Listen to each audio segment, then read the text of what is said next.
एक अन्य मित्र ने पूछा है, सारे भगवान भारत में ही क्यों पैदा हुए?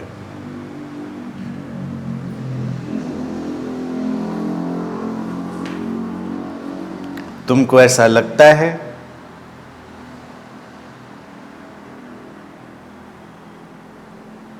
हर देश के अपने अपने भगवान हैं, अपने अपने देवी देवता हैं।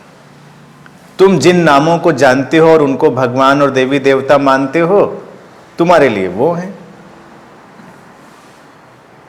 तुम अगर ग्रीक कल्चर देखोगे तो वहाँ देवी देवताओं और भगवानों की एक लंबी श्रृंखला है।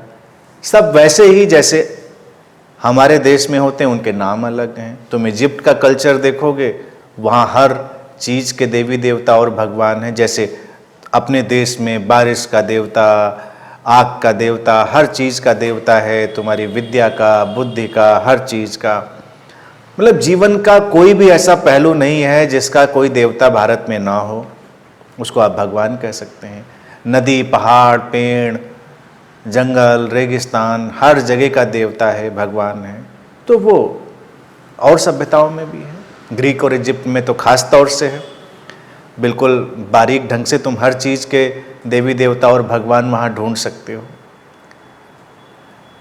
भारत में ही पैदा हुए, इससे तुमको लगता है कि भारत में कोई खास चीज़ होनी चाहिए। ठीक है, तुम जिस देश में जन्म लेते हो उससे तुम्हारा लगाव होता है, वो बेहतर है।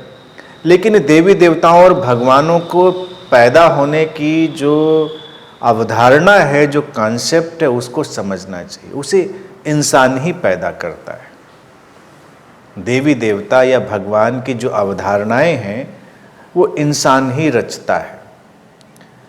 जीवन को जब समझने की तरफ व्यक्ति ने बढ़ना शुरू किया होगा और तमाम अनसुलझे सवाल, तमाम अनसुलझी गुत्थियां उसके सामने आई होंगी, तो उनको सुलझाने के लिए उसने कुछ गढ़ा, कुछ कहानियाँ, कुछ उत्तर तलाशे।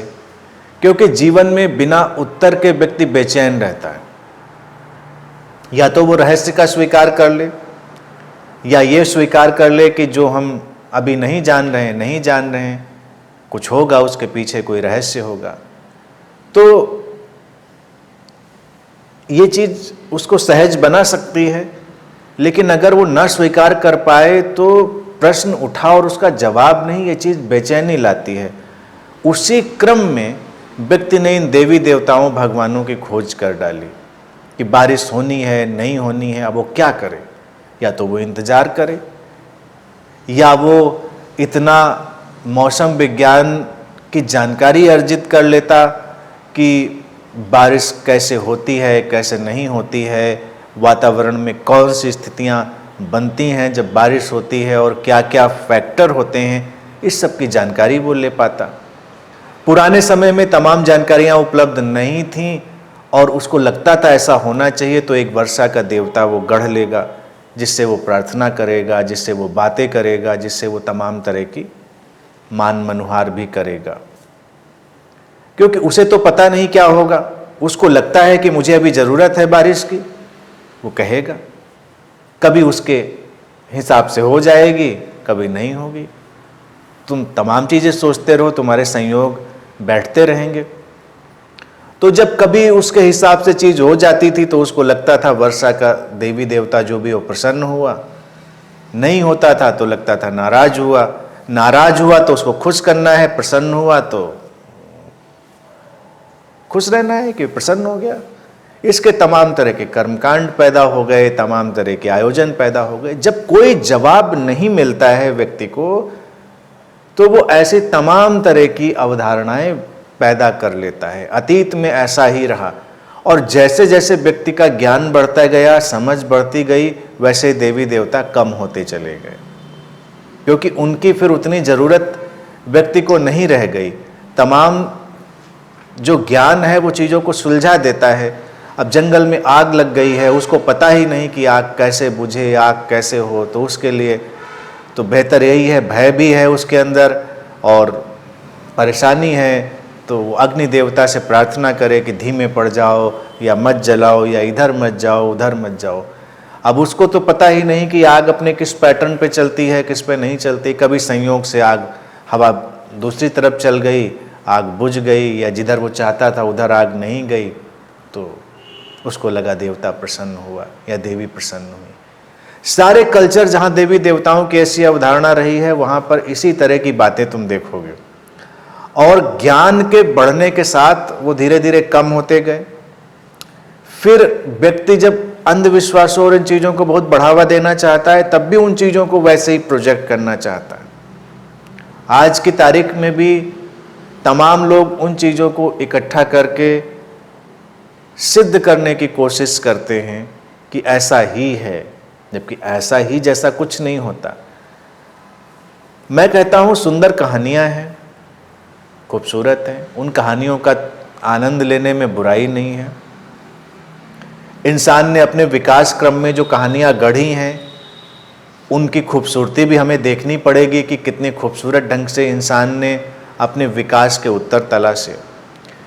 कभी कभी वो कहानियाँ बहुत ही प्रतीकात्मक और बड़े ही अच्छे उत्तर भी लेकर आईं देवी देवताओं की कहानियों के माध्यम से, और कभी उन कहानियों में कुछ भी नहीं था, वो बस एक आश्वासन था जिसमें कोई बहुत गहराई नहीं थी। लेकिन कभी कभी उनमें फिलोसॉफिकल या पोएटिक दर्शन से जुड़ी या काव्य से जुड़ी हुई बहुत सारी खूबसूरती भी थी। तो ऐसा हर जगह रहा है, भारत में भी ऐसा ही रहा है। आज के वक्त में जो सीकर है, जो खोजी है, उसे इन बातों पे जिद नहीं करनी चाहिए कि वो सिद्ध करने लग जाए कि पैदा हुए थे, हाँ सारी चीज़ें ऐसे ही हुई थी। क्योंकि तुम देखोगे तो तुमको उन सब चीज़ों की सच्चाई नज़र आएगी और व्यक्ति की कल्पना की उड़ान नज़र आएगी। कल्पनाओं के माध्यम से जीवन के इन उत्तरों की तरफ बढ़ना मनुष्य के लिए एक वक्त में अच्छा रहा, एक वक्त में उसके लिए अच्छा रहा, नहीं तो वो बिखर जाता।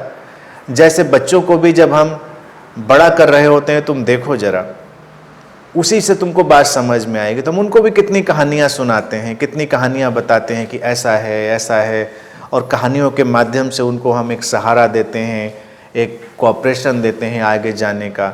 उनको हमें जीवन से संबंधित ही कोई शिक्षा बतानी है तो उस तरह से बताते हैं। अब आजकल बच्चों को कार्टून कैरेक्टर पसंद आने लगे हैं, तो उन कार्टून्स की मदद से, उन कॉमिक बुक्स की मदद से, सीरियल्स की मदद से हम उनको टीच करते हैं और भटकाते भी हैं दोनों काम में। अगर मान लीजिए कोई ऑर्गेनाइज्ड संस्था बच्चों के जहन में कोई बात ऐसी डालनी चाहती हो जो उनके विकास को अवरुद्ध करे या रोके, तो उस तरह का लिटरेचर उनके सामने डाल दो, कहानियाँ डाल दो, भटकने लगेंगे, हिंसा से जुड़ी और बिखराव से जुड़ी। और उनको कोई बात समझाने के लिए डालो तो वो भी है। तो आजकल बच्चे उन कार्टून कैरेक्टर से सीख लेते हैं। पहले वातावरण में धार्मिकता ज़्यादा थी तो सारी कहानियाँ धार्मिक ढंग से सिखा दी जाती थी कि उन देवी देवता ने ऐसा किया, उनने ऐसा किया, तो फिर उनके अंदर ये चीज़ आई तो उनके अंदर वो चीज़ आई। और उसमें सामाजिक ताने बाने को बनाए रखने वाली कहानियाँ भी होती थीं, कुछ नैतिक शिक्षाएं होती थीं और तमाम तरह की शिक्षाएं हुआ करती थीं। समाज जब बढ़ जाए तो हम तमाम बातें सीधे भी समझा सकते हैं, सीधे भी बता सकते हैं, उसमें किसी चीज़ की आड़ लेने की ज़रूरत नहीं होती। तो जैसे जैसे ज्ञान बढ़ेगा वैसे वैसे देवी देवताओं का जो ये विस्तार है वो कम होता चला जाएगा, कम होता चला गया है। क्योंकि पुराने धर्मों के बाद जब कुछ नए धर्म पैदा हुए, जैसे यहूदी धर्म पैदा हुआ, फिर ईसाईयत पैदा हुई या इस्लाम पैदा हुआ, उन्होंने उनको कम कर दिया। उनके यहाँ उतनी लंबी संख्या नहीं रह गई। उनके यहाँ कुछ उनके जो कैरेक्टर हैं वो हैं, एक ईश्वर की परिकल्पना उन्होंने करी। सही गलत इसमें देखो कुछ भी नहीं है, वो बाद में आए, उन्होंने सोचा कि भाई हम इधर जाते ही नहीं, हम थोड़ा उसको सीमित कर देते हैं, एक ही भगवान है, एक ही गॉड है, एक ही अल्लाह है, और फिर उसी से सब चल रहा है। बात वो बताने की कोशिश कर रहे हैं कि एक ही चेतना है जिससे ये जीवन चल रहा है, there is only one consciousness. लेकिन कहानी तो फिर भी इंसान को बोलनी पड़ती है, क्योंकि वो अभी सीधी बात समझने के लिए तैयार नहीं, उसको कहानी फिर भी चाहिए, तो उसको एक गॉड, एक अल्लाह, एक खुदा, एक भगवान वो सामने फिर भी रखना पड़ा। सिख धर्म देखो सबसे बाद में पैदा हुआ, उन्होंने सारी चीजें ही हटा ली, उन्होंने कहा बस गुरु है, गुरु ही है और वही महत्वपूर्ण है, क्योंकि वही रोशनी लाएगा, वही हमें मार्गदर्शन देगा, वही जीना सिखाएगा। क्योंकि यहाँ तक आते आते चीज़ बड़ी प्रैक्टिकल हो गई, बहुत ही प्रायोगिक हो गई, क्योंकि जो सामने है वही महत्वपूर्ण है। तो सिख धर्म में गुरु की ही आत्यंतिक महत्ता हो गई, और उन्होंने कहा कि भाई गुरु तो साक्षात है सामने, वो तो मार्गदर्शन कर भी सकता है, उसमें कोई कल्पना की उड़ान नहीं है। फिर उन्होंने अपने जो पुस्तक थी, जो उनका ग्रंथ है जिसको गुरु ग्रंथ कहते हैं, उसको मान्यता दी कि ये सर्वाधिक महत्वपूर्ण है। अब उस पर भी देखिए, अगर कट्टरता ना डाली जाए तो वो भी एक विकासमान प्रक्रिया हो सकती थी, यानी कि वो विकसित होती हुई पुस्तक हो सकती थी, होनी चाहिए मुझे लगता है। क्योंकि उस समय उन्होंने उस ग्रंथ में अपने समय के जितने महान संत हुए उनकी वाणी को इकट्ठा किया। उन्होंने उसमें लिया कि ये लोग बहुत ही गहराई में गए थे, इन्होंने जीवन के गहरे पहलुओं को जाना था, और यही काम का है, इसी से जीवन में कुछ खिलावट आएगी, तो उनके काम का था। लेकिन फिर संत तो रुकते नहीं, ऐसा तो नहीं कि वहां आकर बंद हो गए तो वो आगे जाएंगे। तो गुरु ग्रंथ को भी हम ऐसा माने कि एक अलाइव, विकसित होती हुई ज्ञान की जो प्रक्रिया है वो तो इंसान के काम पड़ेगी, वो उचित होगा। लेकिन जैसे उसको रोका तो वो एक अलग कल्ट में बदल गई चीज। कल्ट और संप्रदाय बदलना खतरनाक हो जाता है। इस्लाम में उन्होंने कोशिश करी कि चलो हम एक ही अल्लाह की बात करते, खूबसूरत बात है, उसमें कोई बुराई नहीं। फिर उन्होंने कहा कि बस ये आखिरी प्रॉफिट है, इसके बाद कुछ नहीं होगा।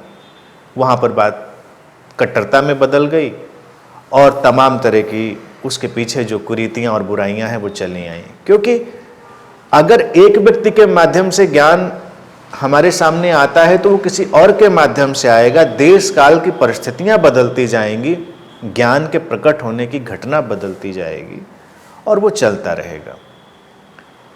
इसीलिए इसको भी कभी फुल स्टॉप की तरह नहीं देखना चाहिए कि ये फुल स्टॉप हुआ।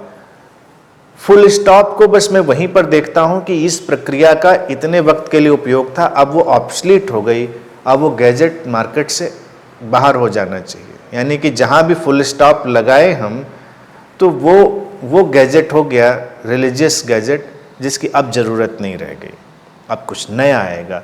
हम लगातार विकसित हो रहे हैं, टेक्नोलॉजी बदल रही है, तो उसके हिसाब से विकास होगा और नई नई चीज़ें आएंगी। लोग ज्ञान का अपना ढंग लेकर आएंगे, क्योंकि धर्म हो, अध्यात्म हो या देवी देवताओं की अवधारणाएं हो, वो जीवन की गुणवत्ता को बढ़ाने के लिए ही रही हैं। अगर जीवन की गुणवत्ता नहीं बढ़ती तो फिर उनका कोई मतलब भी क्या है। यानी कि जीवन की गुणवत्ता ही नहीं बढ़ी तो उस सारी चीज़ों को ढोकर हम क्या करेंगे, वो जरूरी है। तो कहीं भी फुल स्टॉप नहीं। ज्ञान जैसे जैसे बढ़ेगा ये सब सिमटेगा, और व्यक्ति रहस्य को स्वीकार करेगा, क्योंकि रहस्य तो बहुत व्यापक है, हम जितना जानते जाएंगे वो उसके और पीछे चलता चला जाएगा।